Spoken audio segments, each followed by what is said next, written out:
Welcome to CK4RC.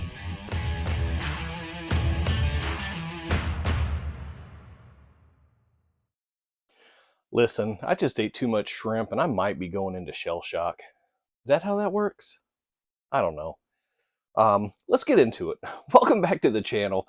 Today I got the red bolt on the bench, and I've got my trusty 1.3 millimeter screwdriver, hex driver, not screwdriver, hex driver. And you can't see this, it's on the other side. I gotta prep for an upcoming comp, and I've done a lot of simple upgrades, but the electronics are pretty standard. I did upgrade the servo. I do have an Emax, which again for comping probably not the best, but it's better than stock. It does still have the stock motor and everything else. So today it's time to change that. I got a MofoRC Torque Beast right here that's ready to go into this bad boy. So one motor, one hex driver, one Dumbo. Whoop! Ah!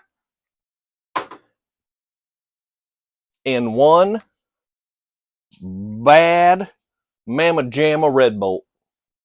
So I'm going to be taking out this little dynamite, tiny little dynamite motor. I'm going to take that bad boy out. I'm going to replace it with this big old Mofo Torque Beast.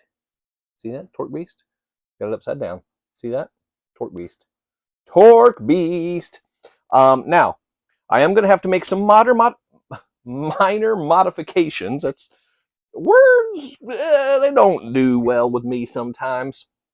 Anyway, so as you can see, the size of the Torque Beast is considerably larger than the dynamite motor. So with that, what I'm going to have to do is clip this little brace right here off of the battery tray, which not too shabby. I mean, not too difficult or anything, but I am going to take the battery tray off and clip that right there. That way there's room for the extra length of the motor, and then it should be a pretty simple plug and play swap. So I am going to put this down. I am going to spin the camera around, and let's get to work. And let me show you how easy it is to swap out these motors on these little rigs.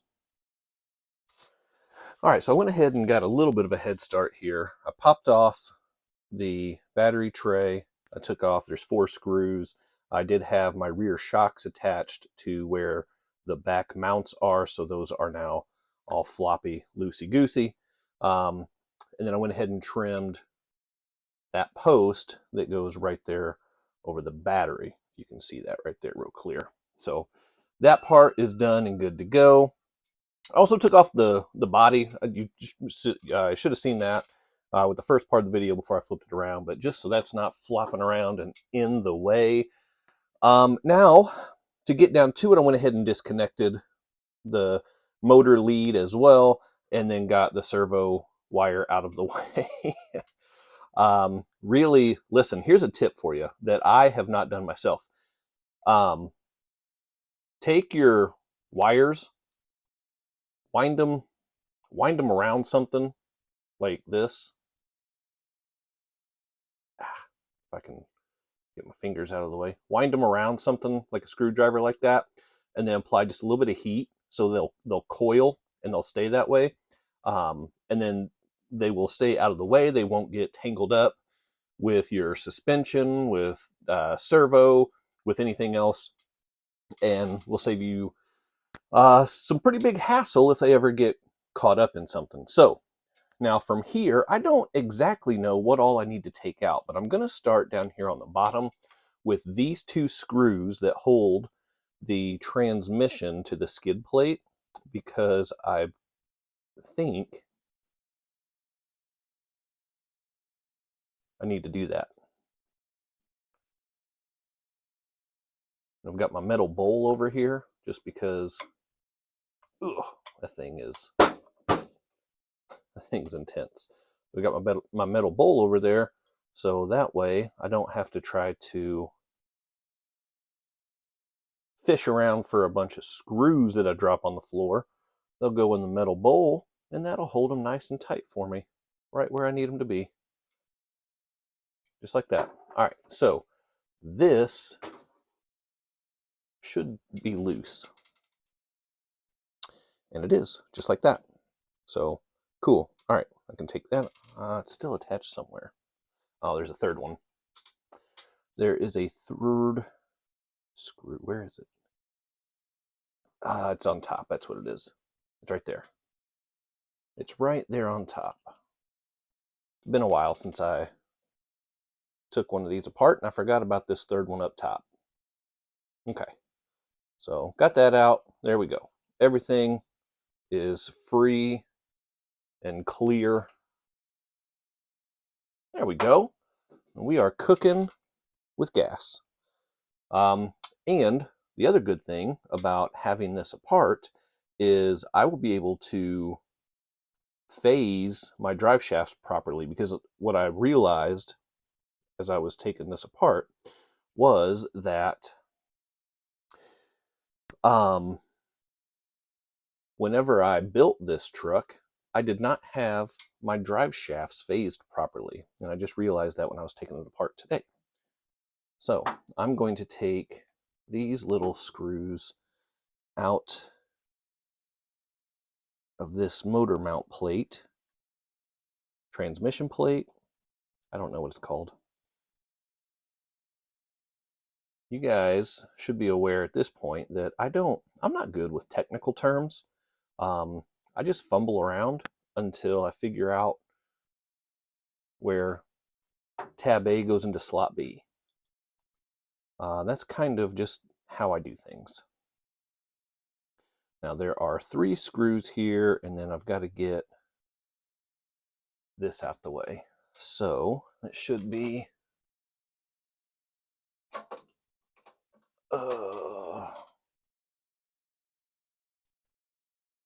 yep, 4mm, 4.0. That is exactly what I need to get this off and out of the way. Come on. Crap, the drive shaft's in the way. Really? Am I going to have to take this whole thing apart?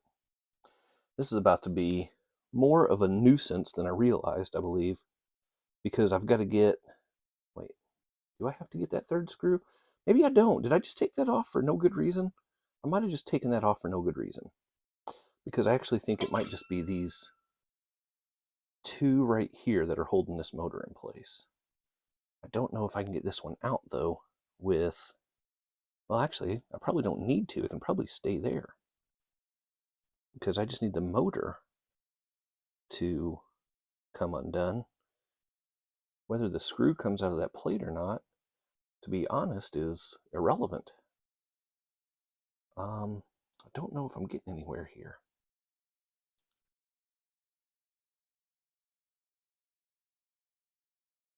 Might be the wrong size hex driver. I'm going to try a 1.5. Oh yeah. 1.5 is what I needed. Nope. Whew. Good thing that didn't go flying. All right, now, yes, I have my metal bowl right there. I know I talked about that. I don't know if I can get in here. Oh, I think I'm going to have to take this completely apart. Or else I'm going to mess up. All right. Easy peasy, though. I just got to take this apart now. All right. And here's the other thing, too. I don't really know if this is completely necessary to take all of this apart. But it seems that I have to, because things don't want to work otherwise. So I'm just taking stuff apart.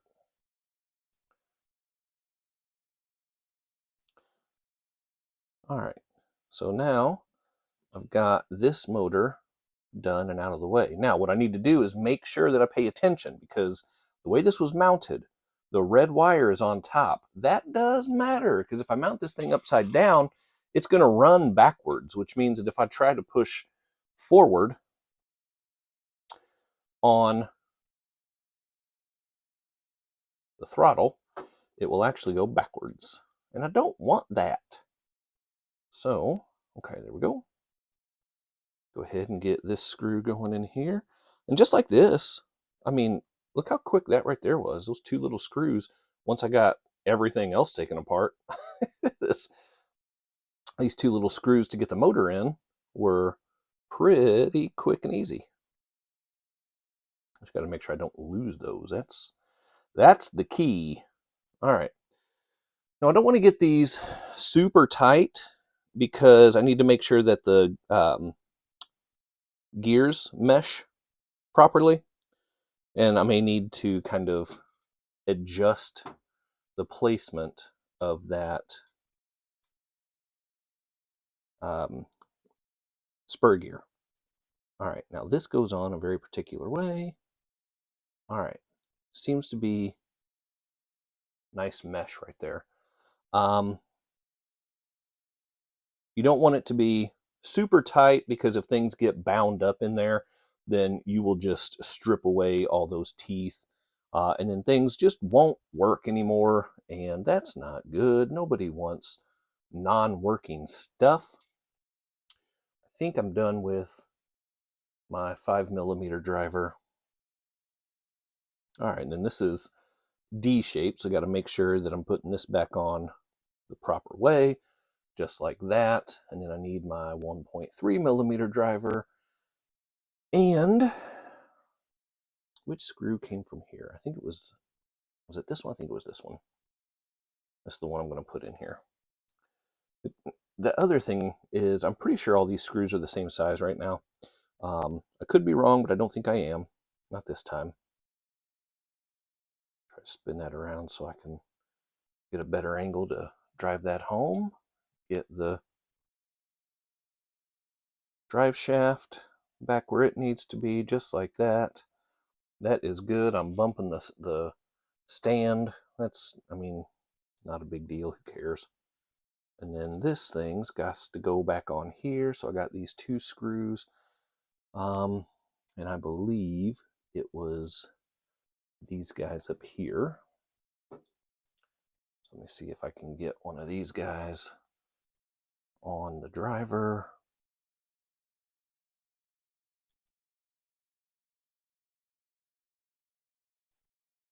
There we go. All right. See if I can get this screwed right where it needs to be. It seems to be doing something, so that's a good sign. All right, that's nice and tight. And then as always with this micro hardware, don't over tighten things. You will snap a screw head right off. You will strip things so quickly and easily. So just when things get firm, stop turning. Because if you break something off, bad stuff happens. And nobody wants bad stuff happening.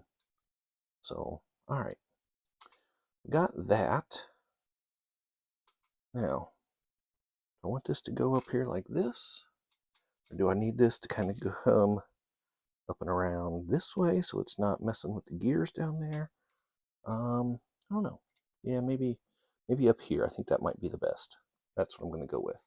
All right, so I want to be gentle with these wires. I don't want to pull on them real hard because they will come unsoldered, and that's bad news. That is bad for business. But as you can see, I mean, we're flying right through this. I'm about to attach this transmission back to the skid plate. And then at that point, there's not a whole lot left to do. So we really are just breezing right through this upgrade. And I like it. Yeah, I like it.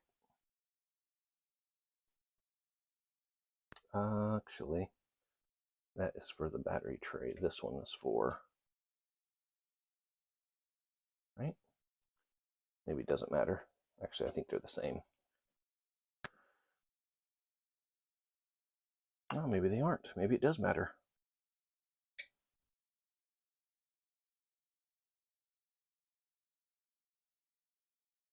Oh man, you know what? I can't. I gotta. How dare you guys? Nobody was gonna say anything to me that I forgot to put that nut back on the. Was that the flywheel, the transmission gear, whatever you want to call it? Nobody was gonna say anything to me about that, huh? That's pretty rude, guys. I gotta be honest with you. Nobody spoke up, said anything. All right, so I'm gonna go ahead and get this torn apart and get this nut put back on where it goes, and I will be back in just a minute. All right, there we go. So I got the drive shafts phased properly.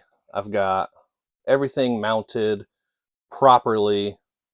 I'm going to run the motor wire right under here because it is longer than the stock one, and I'm going to see if I can try to keep these kind of wires up out of the way.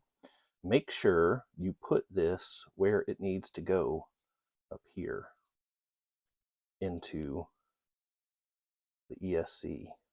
I don't know actually if I can do that. So whatever, I will plug it into that where it goes. Okay, and then the last thing, I just have just 3 screws to mount now instead of 4 to get this back on and reattach my rear suspension. And then I will be right back for the test run to see, make sure I didn't mess anything up. So stay tuned. I'll be right back. Don't go anywhere. Here we go. All right, so let's see how the Torque Beast handles the bridge. Now the tires are a little bit dirty, so let's see if that has any effect or if the Torque Beast will just handle business. The tires are not doing me any favors here. It's not getting any grip on it. That is unfortunate. However, I will say that the crawl speed, way better than the stock motor that I just took out of this thing. Now, there is a theory, a strategy when it comes to this thing that I have found works, and it's difficult, but I just have to gun it. And then, yeah, hope that it stays online, which it doesn't always want to do that, but it is possible. There's 2 fails right there. 3 fails, we bail. Let's try it. Here we go.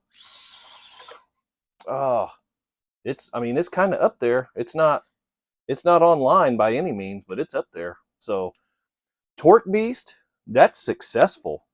And there we have it. That is how you swap out a very tiny Dynamite 88 turn motor and you put in a good old Mofo Torque Beast. Look how much bigger that thing is. Goodness gracious. Now, don't be fooled. That obstacle that I just threw this thing at, that obstacle is no slouch. That is, I think there's like a 55-degree angle on there, if I remember, 55 degrees, something on there. And there's no traction. I haven't done anything to, that's just smooth wood. And these are dirty tires. So when I get this thing out on the rock course, I already know. I'm familiar enough with MofoRC and their motors to know that I just made a solid upgrade to this rig right here. And luckily I did it just in time for my next competition. So watch out, folks, because the red bolt's coming for you. As long as it doesn't have to go up any smooth wood, then we might have some problems. Anyway, thanks for coming back. I hope that was helpful. If you see anything that I messed up, that I overlooked, drop it down in the comments. Hit that quadfecta before you go with the like and the subscribe and the shares and the comments, all that good stuff. And keep doing RC stuff. And I'll see you next time.